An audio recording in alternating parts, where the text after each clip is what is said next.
오늘도 새날을 주신 하나님께 감사드립니다.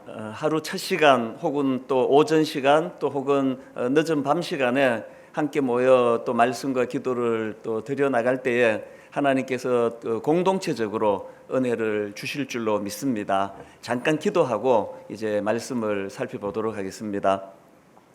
고마우신 하나님 아버지, 오늘도 저희들에게 새로운 날을 허락해 주신 것 감사합니다.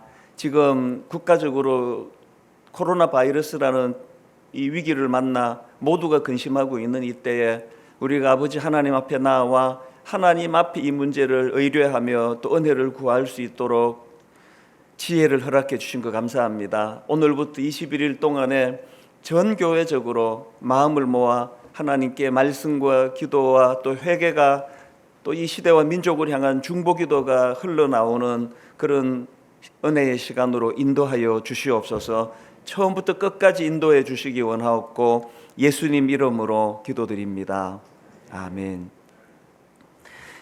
오늘 주시는 하나님 말씀은 구약 느헤미야 1장 1절부터 4절까지 말씀입니다. 느헤미야 1장 1절부터 4절 말씀을 가정에서 이제 예배를 드리시는 모든 분들도 다 직접 성경을 펴셔서 이제 저와 함께 같이 소리를 내어 읽으면 좋겠습니다. 느헤미야 1장 1절부터 4절 말씀까지를 우리 한 목소리로 합심해서 같이 읽도록 하겠습니다. 하가랴의 아들 느헤미야의 말이라. 아닥사스다 왕 제20년 기슬르월에 내가 수산궁에 있는데 내 형제들 가운데 하나인 하나니가 두어 사람과 함께 유다에서 내게 이르렀기로 내가 그 사로잡힘을 면하고 남아있는 유다와 예루살렘 사람들의 형편을 물은즉 그들이 내게 이르되 사로잡힘을 면하고 남아있는 자들이 그 지방 거기에서 큰 환난을 당하고 능욕을 받으며 예루살렘 성은 허물어지고 성문들은 불탔다 하는지라. 내가 이 말을 듣고 앉아서 울고 수일 동안 슬퍼하며 하늘의 하나님 앞에 금식하며 기도하여. 4절까지 이 말씀을 살펴보았습니다. 요즘 제가 흥얼거리는 그 찬양 중에 그 시선이라는 제목의 찬양이 있습니다. 아마 이 찬양 다 아실 거라 생각을 하는데요. 뒷부분이 이제 이렇게 마무리되는 찬양입니다. 모든 시선을 주님께 드리고 전능하신 하나님을 느낄 때 세상은 주의 나라가 되고 하나님이 일하기 시작하네. 이게 2절 끝부분에 나와 있는 그 가사인데요. 그 1절 끝부분 가사가 또 이렇습니다. 모든 시선을 주님께 드리고 살아계신 하나님을 느낄 때 내 삶은 주의 역사가 되고 하나님이 일하기 시작하네. 제가 이 찬양을 흥얼흥얼 하면서 오늘 우리 대한민국 이 나라와 또 민족을 향해서는 전능하신 하나님을 느낄 때 모든 시선을 주님께 드리고 전능하신 하나님을 느낄 때 세상은 주님의 나라가 되고 하나님이 일하기 시작하는 것, 그리고 또 그 일이 일어나기 전에 먼저 우리 각자 우리 자신들에게 모든 시선을 주님께 드릴 때, 또 주님께 드리고 살아계신 하나님을 느낄 때 먼저 내 삶이 주의 역사가 되고 하나님이 일하기 시작한다는 이 내용들이 계속 제 마음에서 되뇌어지고 또 흥얼거려지는 그런 요즘을 제가 겪고 있습니다. 이 모든 내 삶이 주의 역사가 되고 또 이 세상은 주의 나라가 되도록 하는 이 모든 첫 출발이 어떻게 되느냐? 이 찬양 가사가 이렇게 시작합니다. 내게로부터 눈을 들어 주를 보기 시작할 때예요. 내게로부터 눈을 들어 주를 보기 시작할 때. 그래서 이제 오늘부터 21일 동안 이제 이 위기의 때에 드리는 21일 기도회, 하루 3차례 이제 이른 아침 새벽기도 5시 20분부터 함께 이제 공동체적으로 모여 하나님께로 우리의 시선을 옮겨 드릴 계획이고요. 그리고 새벽에 일어나지 못하시는 분들을 배려해서 오전 10시에 교회 공동체적으로 10시에 또 함께 이것들을 나누면서 또 기도하는 시간을 가질 것이고요. 그리고 또 저녁 8시 직장인들을 위해서 저녁 8시에 또 온 가족이 함께 모여 교회적으로 이제 21일 동안 이 위기의 때에 드리는 21일 기도회를 이제 갖게 되는데, 이걸 하게 된 그 계기는 딱 하나입니다. 내게로부터 눈을 들어 주를 보기 시작할 때 하나님의 역사가 시작이 되는데, 나로부터 시작해서 이 나라와 민족을 향한 하나님의 일하심 역사가 이 첫 출발이 내게로부터 눈을 들어 주를 보기 시작할 때, 저는 너무나 설레이는 마음으로 이제 이 21일 긴 이 여정을 시작하려고 하는데요. 하나님께서 이제 은혜 주셔서 코로나 바이러스 확산으로 인해 가지고 마음껏 교회를 출입할 수도 없고, 또 교회에 와서 예배를 드리지도 못하고, 우리 교역자들과 함께 모여서 이제 예배 드리는 것을 영상으로 송출할 수밖에 없는 이런 위기의 상황이지만, 이것이 오히려 전화위복의 계기, 대역전 드라마를 펼쳐나가시는 하나님의 일하심을 목도하고 보는 그런 계기로 이 기도회가 사용되게 될 줄로 믿습니다. 이런 의미에서 이제 이 위기의 때에 드리는 21일 기도회를 이제 시작하게 됐는데요. 방금 읽은 이 본문의 주인공 느헤미야, 이 느헤미야라는 인물을 좀 깊이 살펴보고 조명하는 것으로 그렇게 21일 기도회를 진행할 예정입니다. 요즘 저는 이 세례 요한과 더불어서 이 느헤미야라는 인물에 대하여 종종 생각을 하고 또 묵상을 하고 또 그분의 정신을 되돌아보고 점검하는 그런 시간을 갖고 있습니다. 오늘 첫 시간에 먼저 오늘 본문의 배경을 좀 말씀드려야 되는데요. 솔로몬 왕 이후로 이스라엘이 이제 남과 북으로 두 동강이 나지 않습니까? 그렇게 분단을 하고 비극이 거기에 끝나지 않습니다. 그 이후에 북이스라엘은 BC 722년에 아수르에 의해서 멸망당하고, 또 남유다는 BC 586년에 바벨론에 의해 패망하고, 많은 그 젊은이들이 바벨론으로 끌려가는 비극적인 역사를 경험합니다. 그리고는 이제 오늘 본문의 배경은 하나님의 기적적인 은혜로 그렇게 비참하게 그 포로로 끌려갔던 그들이 해방을 맞이해 가지고 이제 자기 나라로 조국으로 되돌아가는 그런 그 과정을 지금 이제 배경으로 하고 있는데요. 이 포로 귀환은 세 차례에 걸쳐 3차에 걸쳐서 이루어지는데, 오늘 본문은 바로 3차 포로 귀환을 배경으로 하고 있습니다. 1차 포로 귀환을 주도했던 스룹바벨은 성전을 다시 세웠고, 또 2차 포로 귀환을 인도했던 에스라는 이 영적인 부패와 타락을 바로잡는 데 헌신을 기울였고, 그런가 하면은 이제 오늘 본문의 주인공 느헤미야는 이제 3차 귀환 이후에 무너진 예루살렘 성곽을 다시 세우는 일에 온 힘을 쏟았던 그런 지도자였습니다. 이제 오늘부터 이제 이 과정을 하나하나 살펴볼 텐데요. 먼저 오늘 나누고 싶은 거는 이 지도자 느헤미야의 모습이에요.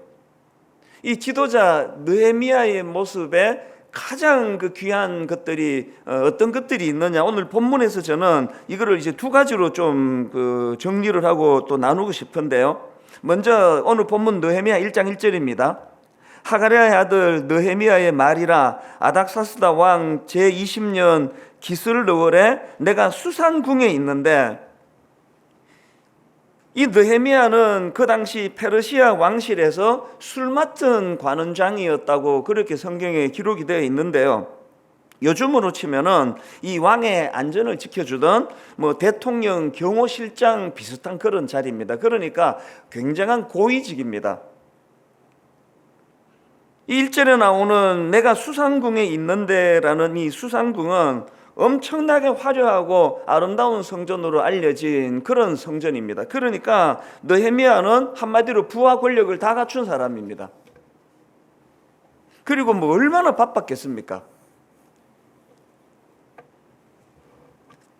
이 왕의 경호실장 역할을 맡는 요직을 갖고 있다가 보니까 한순간도 뭐 눈을 딴 데로 돌릴 수가 없고, 또 허튼 생각을 할 수가 없고 막 굉장히 그 중요한 일들을 수행하던 인물이 느헤미야였는데, 그 느헤미야의 관심사는 이거는 감출 수가 없는 겁니다. 그 관심사가 어디에 있었느냐? 2절입니다.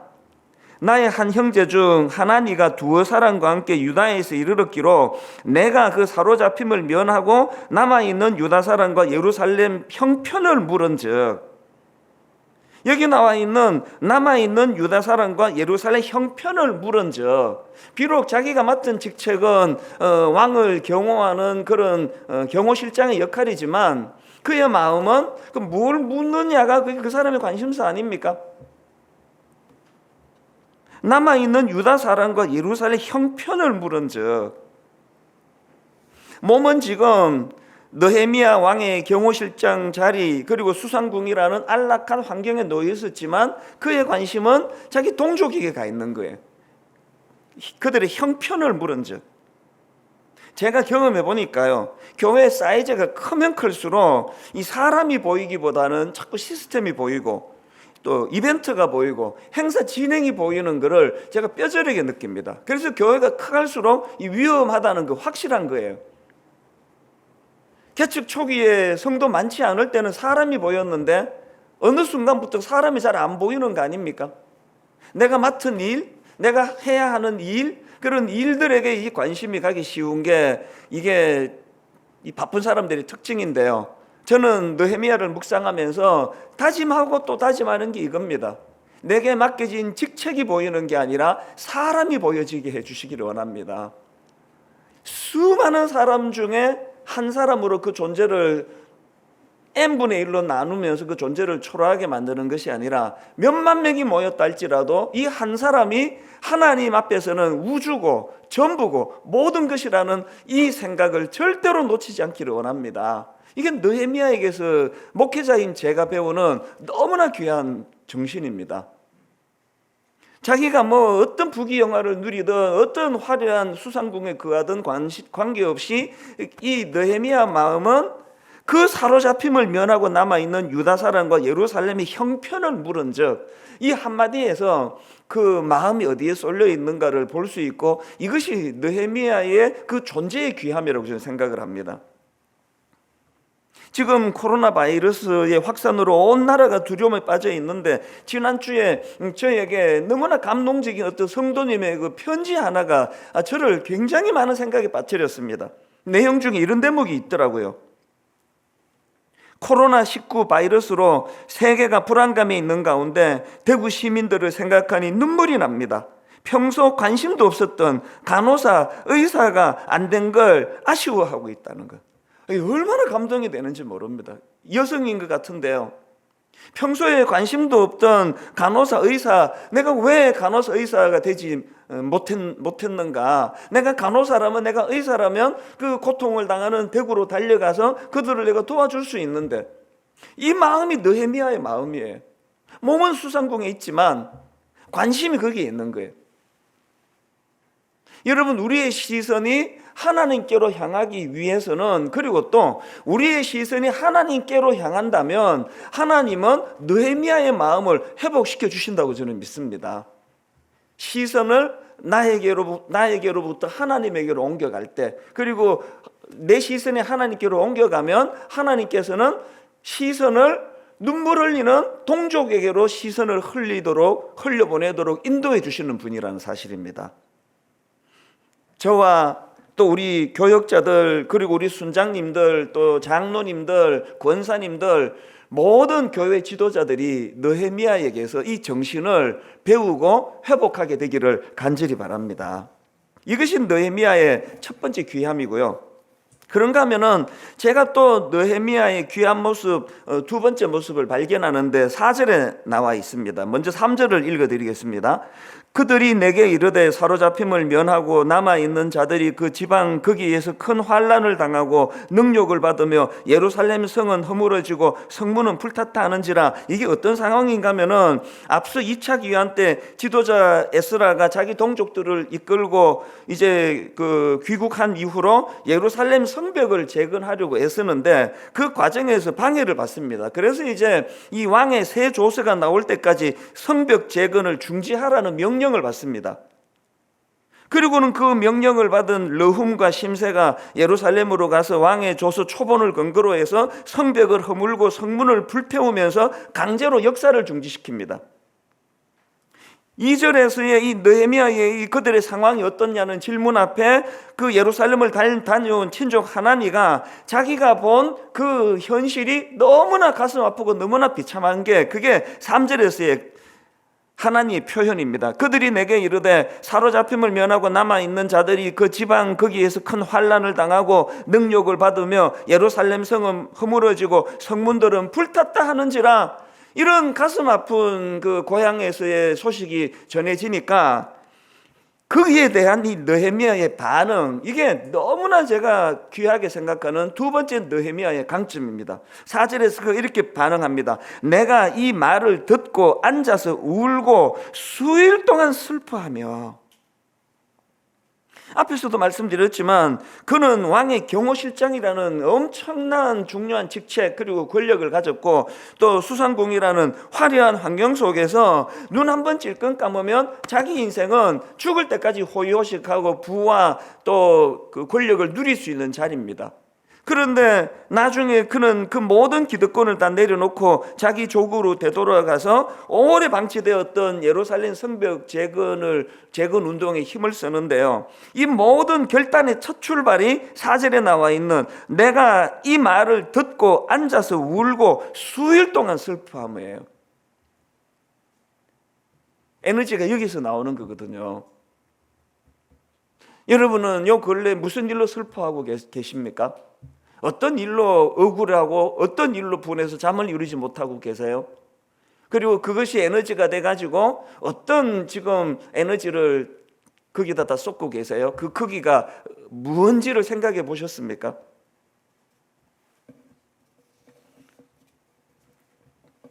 이번에 이 21일 그 교재를 우리 교재팀에서 너무나 잘 만들어서 제가 참 감사했는데요. 이제 매일매일 이 교재를 이제 인터넷으로 사실은 책으로 나누어 드리고 싶은데 모이지를 못해서 이제 하루하루 이제 그 전날에 인터넷으로 이 교재를 올려 드리려고 하는데요. 이제 오늘 해당되는 내용의 그 교재에 앤디 스탠리가 쓴 비저니어링이라는 책의 한 대목을 인용해 놓았습니다. 나중에 이제 올려진 거 이제 묵상하시면서 다시 한번 이거를 꺼내 보시기 바랍니다. 앤디 스탠리가 쓴 비저니어링에 나오는 한 대목 읽어드리겠습니다. 나중에 보면 알겠지만 느헤미야는 느닷없이 눈물을 흘리는 그런 사람이 아니었다. 그는 약하지 않았고 정서적으로 쉽게 동요되는 사람도 분명 아니었다. 그러나 그는 괴로워했다. 그는 괴로워하며 수일 동안 금식하며 기도했다. 그 다음 들어보세요. 수천 년 후 사람들이 그토록 반기는 비전의 정수가, 수천 년 후 사람들이 그토록 반기는 비전의 정수가 그의 이런 고뇌에서 탄생되었음을 그는 전혀 깨닫지 못했을 것이다. 중요한 것은 느헤미야의 비전이 처음부터 비전은 아니었다는 사실이다. 그것은 관심과 괴로움에서 비롯되었다. 자기 나라와 백성들을 생각하면서 느끼는 괴로움에서 시작되었다. 저는 이 앤디 스탠리의 이 책에 나온 이 한 대목이 얼마나 저를 격동시켰는지 모릅니다. 처음부터 비전, 세계 구원 이런 소리 지르는 사람들의 소리를 저는 믿지 않습니다.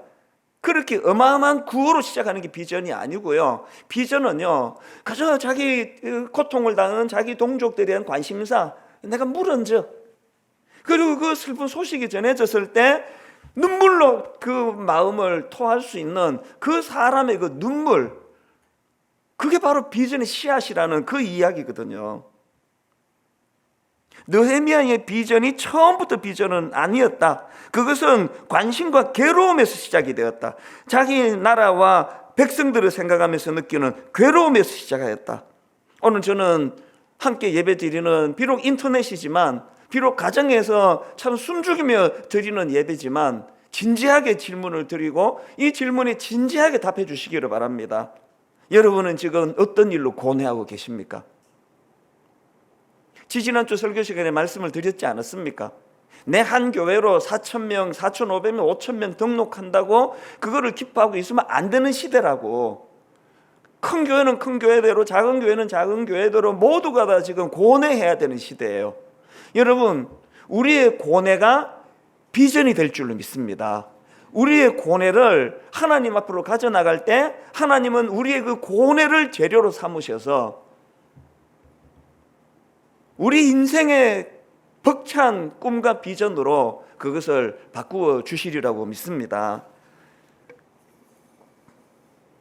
인터넷에 올려진 이 교재 뒷부분의 그 적용 부분과 또 손으로 써내려가는 기도, 이 부분들을 오늘 오전, 오후, 저녁 시간을 할애해서 진지하게 묵상하고 돌아보는, 그래서 이 코로나 바이러스 확산이라는 너무나 생전에 들어보지도 못했던 이 위기가 우리 인생의 일생의 비전을 품게 되는 그런 재료가 될 수 있도록 하나님 앞에 나아가시기를 바랍니다. 내 시선이 이 위기에 머물지 아니하고 초라한 나 자신에 머물지 아니하고 이 시선이 위대하신 하나님에게로 향할 때 하나님은 이 위기를 우리가 평생을 꿈을 꾸고 나갈 수 있는 아름다운 비전을 만들어 주시는 빛나는 재료로 쓰실 줄로 믿습니다.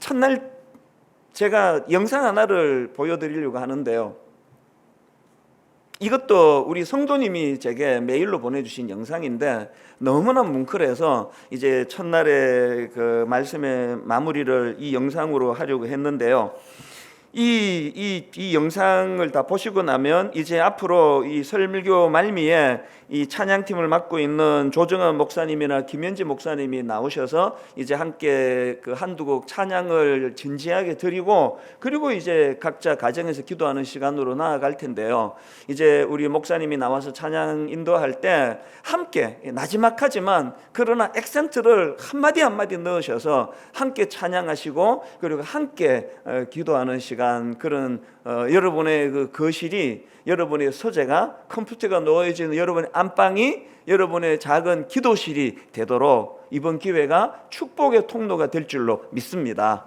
이제 우리 영상을 같이 보시고 연이어서 이제 조정환 목사님 나와서 찬양 인도하고 함께 기도하는 시간을 갖도록 하겠습니다. 肺炎疫情防控指挥部发布第一例无特殊原因，市民不要离开武汉。